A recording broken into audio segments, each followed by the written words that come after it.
दोस्तों, कभी एक सामान्य राजमिस्त्री के रूप में नैनीताल आए उस्मान की कहानी अब पूरे राज्य में चर्चा का विषय बन चुकी है। दरिंदा उस्मान 4 दशक पहले शहर में सिर्फ एक राजमिस्त्री की हैसियत लेकर आया था।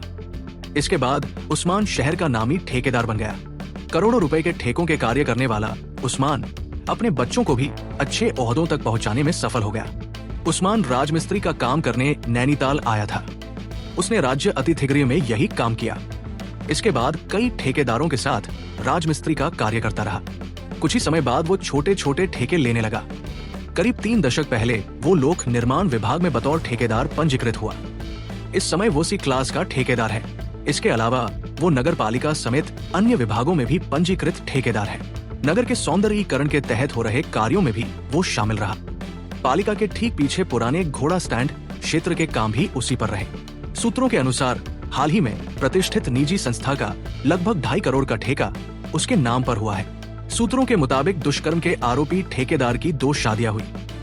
3 बच्चों में से एक यही नैनीताल सरकारी डॉक्टर है, दूसरा लोक निर्माण विभाग में अभियंता है। उसके जानने वाले लोगों के बीच यही चर्चा है कि एक आरोप ने उसकी वर्षों की साख पर धब्बा लगा दिया है। दोस्तों, नैनीताल में बालिका से दुष्कर्म के मामले में उसकी मां की ओर से रिपोर्ट दर्ज की गई है। इसमें कहा गया है कि ठेकेदार उस्मान बच्ची को बाजार से अपने घर ले गया और वहां गैराज में खड़ी कार में उससे दुराचार किया। विरोध किया तो चाकू दिखाते हुए उसके मुंह पर कपड़ा बांध दिया। घटना बताने पर पूरे परिवार को खत्म करने की धमकी दे दी थी।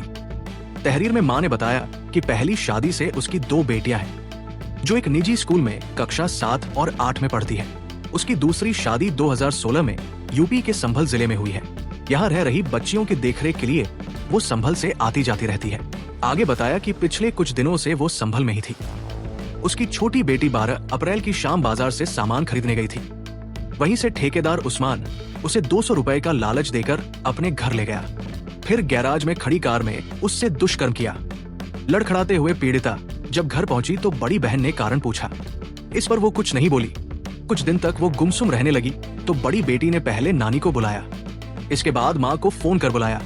माँ ने बच्ची से पूछा तो उसने घटना की जानकारी दी। तब बुधवार शाम मल्लीताल कोतवाली पहुंचकर रिपोर्ट दर्ज कराई। नैनीताल में बालिका से दुष्कर्म की घटना सामने आने के बाद बुधवार रात एक ही समुदाय के लोगों की दुकानों में तोड़फोड़ करने और लोगों को पीटने के मामले में पुलिस ने 25 से 30 अज्ञात लोगों के खिलाफ मुकदमा दर्ज किया है। कोतवाली प्रभारी हेमचंद्र पंत की ओर से ये FIR दर्ज की गई है। रिपोर्ट में बताया है कि 30 अप्रैल की रात 8:30 बजे एक महिला ने थाने आकर तहरीर दी। उसमें 12 वर्षीय बेटी से 12 अप्रैल को दुष्कर्म की बात कहते हुए ठेकेदार उस्मान पर आरोप लगाया। दोस्तों, कभी गरीब राजमिस्त्री रहा उस्मान जब करोड़ों के ठेके पाने लगा तब किसी ने सोचा भी नहीं था कि उसके भीतर ऐसा राक्षस छिपा हो सकता है। अब जबकि उस पर एक मासूम बालिका के साथ दुष्कर्म का आरोप है, शहर की जनता उसके लिए कठोरतम सजा की मांग कर रही है। ये मामला केवल एक व्यक्ति के पतन की कहानी नहीं है, बल्कि ये चेतावनी है कि समाज में छिपे ऐसे चेहरों को पहचानना और न्याय सुनिश्चित करना कितना आवश्यक है। दोस्तों, इस रिपोर्ट में बस इतना ही। प्रदेश से जुड़ी पल पल की अपडेट के लिए चैनल को अभी सब्सक्राइब करें। नमस्कार।